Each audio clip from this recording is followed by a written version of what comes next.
Bé, a mi m'agradaria contar la història de Francisco Palomares Morales, que és el meu avi. Nasqué a la Sierra de Cazorla el 1918, entre l'actual Iruela i Burunchel, i morí a Quart de Poblet l'any 2007. Ell fou un dels molts emigrants des d'Andalusia fins a terres del País Valencià en la gran migració dels anys 60, concretament en l'any 65, i tots els records que tenim a casa són pràcticament orals, que s'han transmès de l'avi a ma tia, a les meues ties, a ma mare, i bàsicament la seva història és que estant en el seu cortijo, en este poble, en la Sierra de Cazorla, fou pres pel bàndol republicà a l'atzar, atzarosament, i combaté del bàndol republicà. Ara bé, ell no mai arriba a disparar, tal com en conta ma tia, i sí que durant un bombardeig al front de Terol, estant en la rereguarda, fou ferit en una cama i amb metralla d'un morter i fou ferit. Automàticament fou traslladat des de Terol fins a Múrcia, tal com en conta ma tia, i en Múrcia ell sempre ens ha contat que per a no perdre la cama, perquè no la pergué finalment, abans de ser operat pel metge li digué al metge que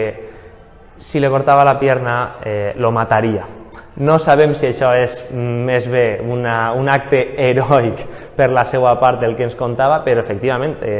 no li tallaren la cama, que era el més habitual durant l'època per evitar gangrenes i demés, i això sí, romangué coixo per a la resta de sa vida i recorde que amb una pensió, quan arriba la democràcia, de 14.000 pessetes mensuals.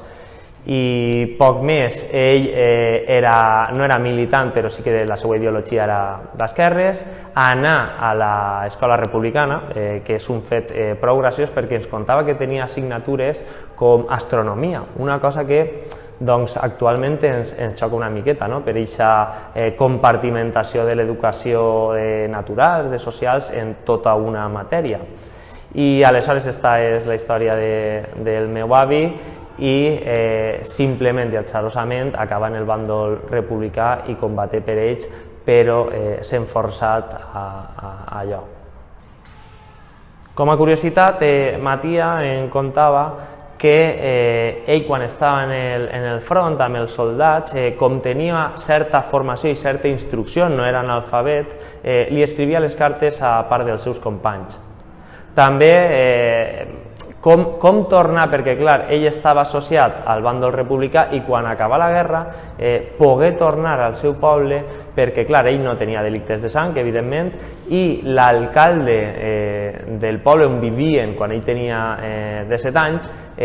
li aconseguí un salvoconducto i d'aquesta manera pogué tornar sense cap tipus de delicte ni cap crim ni estar associat al règim republicà i per tant no patir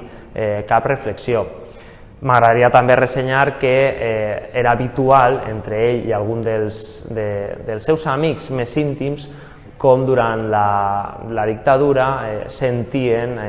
d'amagats la famosa Pirenaica, que era una emissora de ràdio que es troba al Pirineu i que era feta per persones sota la clandestinitat amb una clara ideologia d'esquerres en contra del règim de Franco i